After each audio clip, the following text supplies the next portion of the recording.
This year, one player has been the dominant force in the play Pokemon circuit for Pokemon Go. That name is Dunebug97.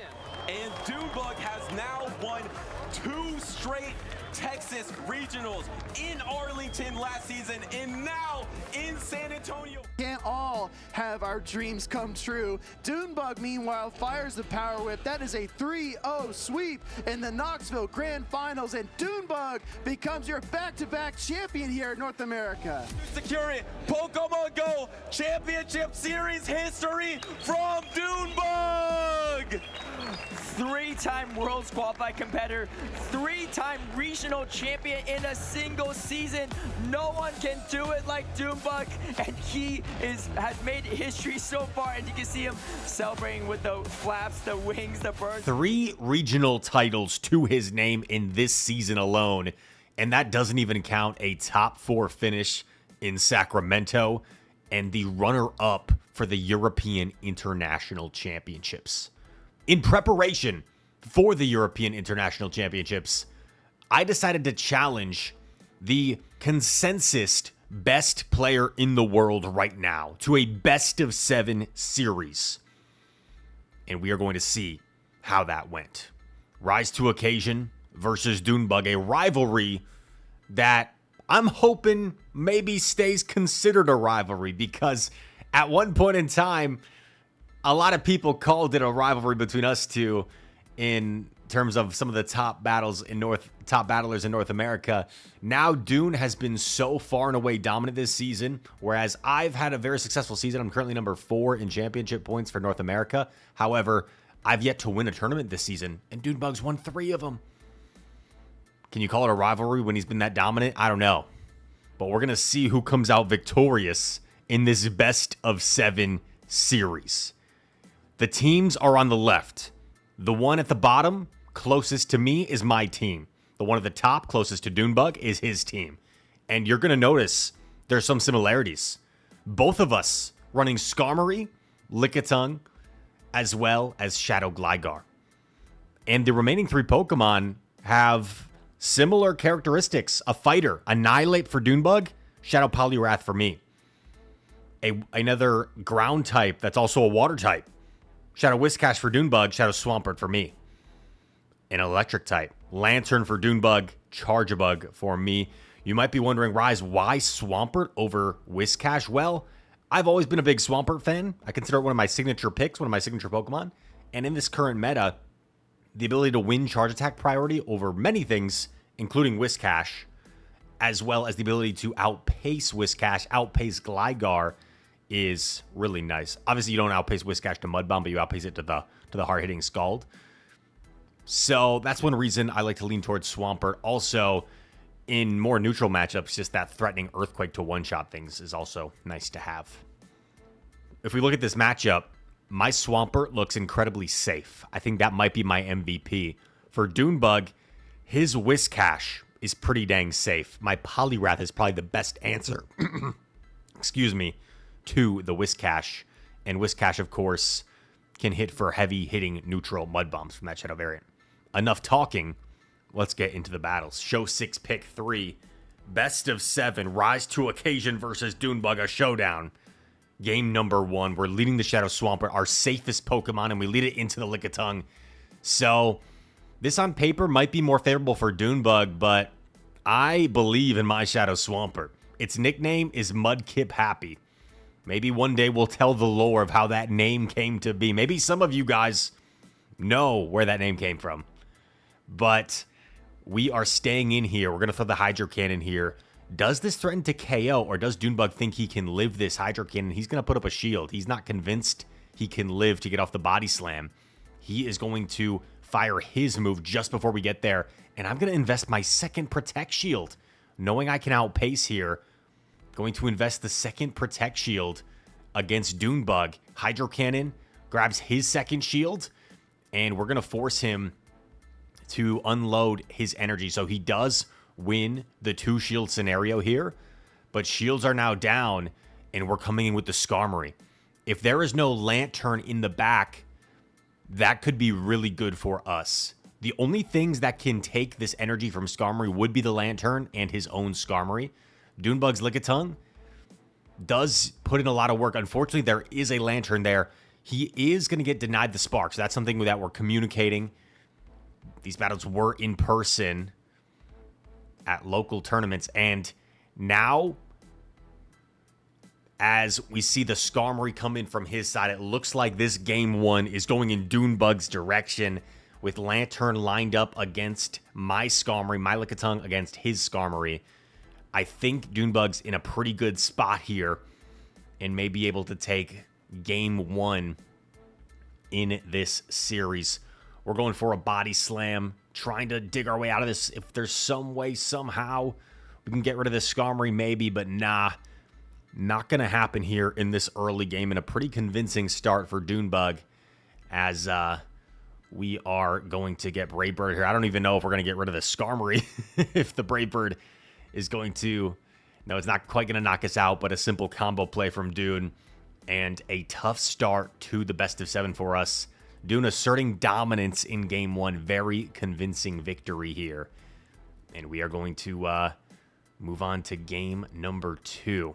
So what happened there? What went wrong in that game? Well, we led Shadow Swampert into the Lickitung, and I think it was as simple as a sort of win switch, win game type of game. If we had maybe pivoted at some point into our own Lickitung, maybe caught a move on Lickitung, that could have potentially opened up some play, because then we could have maybe saved some energy for Swampert later. That could have been useful. But if we were going to lose that lead without getting any sort of advantage out of it, I think Doonbug was going to win with that alignment in the back. So game number 2 here, as Doonbug leads the series 1-0. And it looks like we're going to go for Swampert, Poliwrath, Charjabug here in game number 2. So mixing it up a little bit. Swampert, Shadow Poliwrath making its first appearance, and Charjabug going to make its first appearance in this series. A very different line, still leading the Swampert though, and Doonbug wisely leading things that can handle the Swampert, knowing that it's probably coming against his team. He's leading things that can handle the Swampert. We throw on charge attack priority, and we win the charge attack priority. We also land the Hydro Cannon, which does considerable damage, and knowing that we win the charge attack priority could be useful. We swap straight into the Poliwrath, and this is going to lure out Lantern. This is not really where Poliwrath wants to be, though. He goes straight for the Surf. A debuff could be really nice here. A debuff could allow me to maybe get to an Icy Wind before getting sparked down, but no debuff. No debuff for us. We're going to get sparked down by the Lantern. Lots of energy for Lant, and a Surf is coming through. Doonbug has a very particular IV spread on this Lantern, a very well-trained Lantern, some might say. And he is going to fire off another Surf here. I'm thinking, where am I even going to use my shields? I got to shield something at this point. So I do invest a shield there. And there is the Lickitung. Now, this seems like it's pretty much over, but we're not going to give up yet. We're going to swap our Swampert. We're expecting Annihilate to come, and unfortunately, I'm going to be forced to throw energy here. So we are going to throw the Hydro Cannon, and at this point, it's not looking good. Charjabug, going to have to make a decision here. We call the Night Slash, but there's just way too much health on that Lickitung. We do have a lot of energy, though, with our X-Scissors.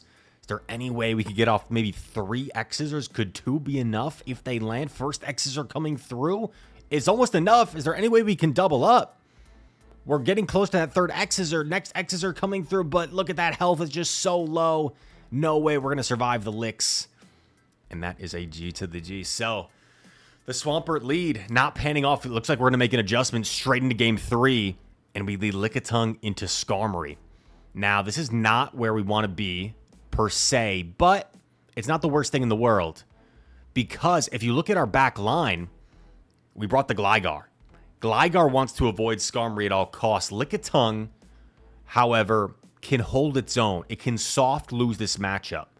It can make things difficult. Doonbug, however, goes straight for the Brave Bird, and I decide rather than throw the Power Whip, go straight into Swampert. Was that the right play, though? I'm not sure. Getting that Power Whip could have resulted in a Protect Shield, potentially could have made this an easier situation for Swampert. We're going for the bait. We're going for the Hydro Cannon bait to potentially draw a shield. First bait, get successful. We get the shield. Dunebug gonna fire off a Surf here. Surfs up, dude. Grabs our first shield. We're going for another bait. We're baiting another Hydro Cannon.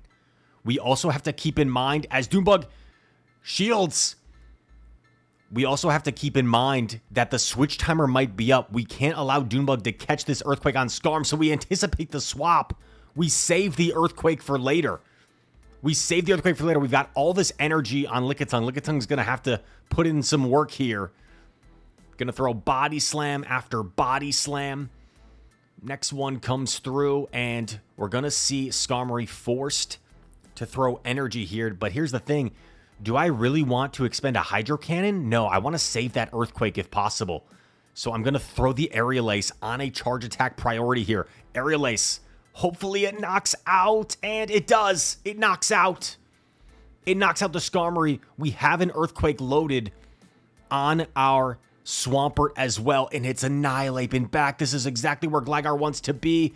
Dunebug trying to pause, trying to be awkward, trying to make a catch, but unsuccessful.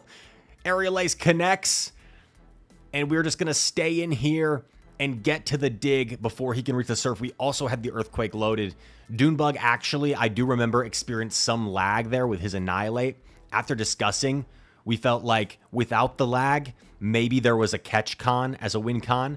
However, we felt like with the Earthquake loaded, it was unlikely, knowing that Swampert also won charge attack priority, that Dunebug would have a likely win con there. I think there would have to be some sort of mistake by me, because even if he catches the dig, yeah, I'm not sure where the win con comes. So I think we decided that a win con was too unlikely, even though Dunebug actually experienced some lag on his Annihilate there.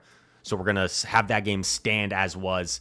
2-1 now for Dunebug as we go into game number 4 in the best of 7. Lickitung lead again into Whiscash this time, okay? So the roles have kind of reversed from that first game of the series where it was our Swampert against his Lickitung. Now it's our Lickitung against Whiscash.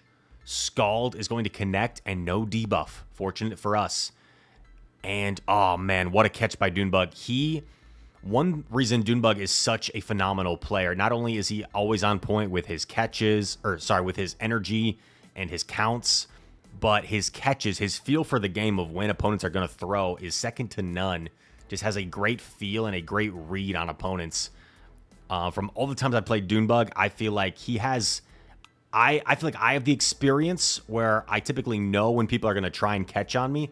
Dunebug just has a knack for catching at times where you're not really expecting it. And we are going to double up here on the X-Scissors, so it's unlikely Dunebug is going to invest a shield here, knowing that we have 2 X-Scissors loaded. He lets the Lantern go. I make a big mistake here, not realizing I had a discharge. I settle for the X-Scissor, and hopefully this mistake does not cost me. That discharge could have been some really valuable damage. I'm going to bait the Body Slam, and I do get the shield. and Dunebug throws energy. Now we have to make some decisions here. How much are we going to farm, and do we ever go for the catch? So we are going to make a decision here. We're going to shield up. I mean, we got to shield at some point, and if I let the Night Slash go through, at some point, the fast move pressure could be too much. Hydro Cannon knocks out Annihilate. He's going to put it all in the back of Whiscash. We have to be perfectly on point with our counts here if we're going to try and make a catch, if we're going to try and win this game. So we're going to build up. We throw the Hydro Cannon. Do we know where Dunebug is? Is he 1 away? We do 1. We wait, and we catch. We do 1. We wait, and we catch. And this is going to allow us to get to the Hydro Cannon. And rather than going down 3-1, we're going to stay in the series. We're going to tie it up 2-1 with a catch to make things interesting. A little bit of an instant replay highlight there as we're in this end game here. Swampert knocks out the Annihilate. Mudboy against Mudboy. You see him wait a turn there. And, you know, when you play in these series, more games and more games, maybe you start to get a little bit more feel of when your opponent's throwing energy, maybe just kind of the vibes. I don't know. Maybe it's not always X's and O's. We do a mud shot, we wait a turn, and we swap and make the catch. At that point, it's really just a guessing game. Dunebug being such a high-level player, best player in the world, I think most people would say right now. You know he's probably not going to just throw instantly.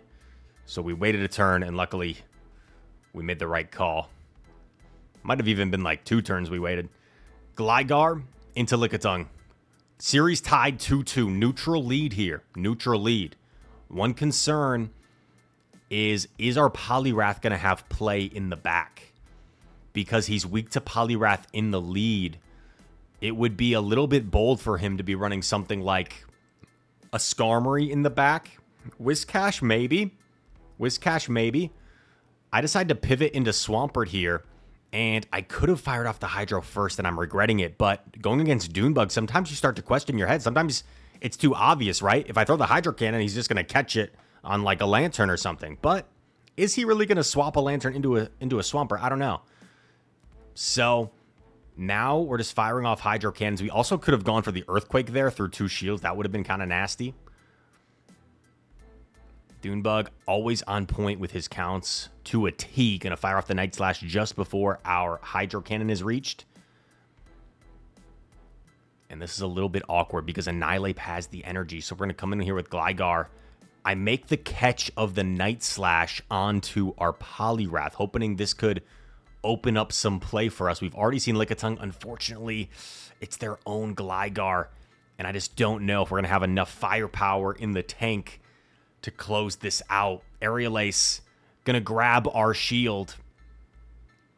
Icy Wind coming through, but Gligar significantly outpaces Poliwrath here, and Dunebug going to throw 1 before we get to that Icy Wind. We need to somehow get rid of this Gligar and still have enough energy to get rid of the next Pokemon. We do win the Charge Attack priority, so that could be some good information, but I don't think this is quite going to knock out. And Dunebug's Gligar is going to get to the Aerial Ace. It is debuffed, so we might live, but remember, there's still a fairly healthy Lickitung lurking in the back, and that is going to knock us out. 3-2 for Dunebug. We got to win this one to stay alive and to extend the series. Come on, let's force a Game 7. Skarmory into Annihilape. I would say a neutral lead. Although it's a flyer against a fighter, the Shadow Ball here is really threatening, and the fact that you win Charge Attack priority is really crucial. So we are going to let this go. We're going to go for the Sky Attack here, and I am not going to stay in to let myself get farmed out. I'm going to immediately pivot into Swampert, and I like this situation. And this is the mind game of playing Dunebug. Once again, I feel like the catch is too obvious. I don't throw right away. And he boosts. He boosts on the Annihilape. And now these counters are going to do extra damage. And now this time I throw right away. And this time he catches. Oh my gosh. With no shields. He catches on Lantern. And we are going to be forced to potentially shield to reach our Earthquake here. One thing I could have done there would have been Hydro Cannon on the Charge Attack priority and then try and lick down with Lickitung. I think that might have been a really solid option there. But we didn't go for it, and now all of a sudden we have Lickitung against Skarmory. We do have our own Skarmory in the back, but there is still also an Annihilape with a little bit of health. We do make the catch, however. We do make the catch onto our Skarmory, and it is a Brave Bird, so that's something. We know he's going to swap, and unfortunately, I didn't Power Whip immediately. So, because he's able to win the Charge Attack priority, this is not great. And it's kind of a pick your poison. If we undercharge, we take more counter damage. But if we don't undercharge, we don't have enough energy for the Skarm. And the Skarm is going to reach another move here. It is the Brave Bird, and it's just enough to knock us out. And Dunebug is going to take this series victorious 4-2 against us. GG's to the great and powerful Dunebug. And although we are down right now, I was planning on making this video for weeks, and I never got around to it. Eventually, Dunebug and I had a rematch in a local cup weeks after this best of 7 match occurred. And I will tease that things might have had a different result. So although we went down this time, I encourage you to stay tuned for part 2 of we challenging the best player in the world. Till next time, everybody.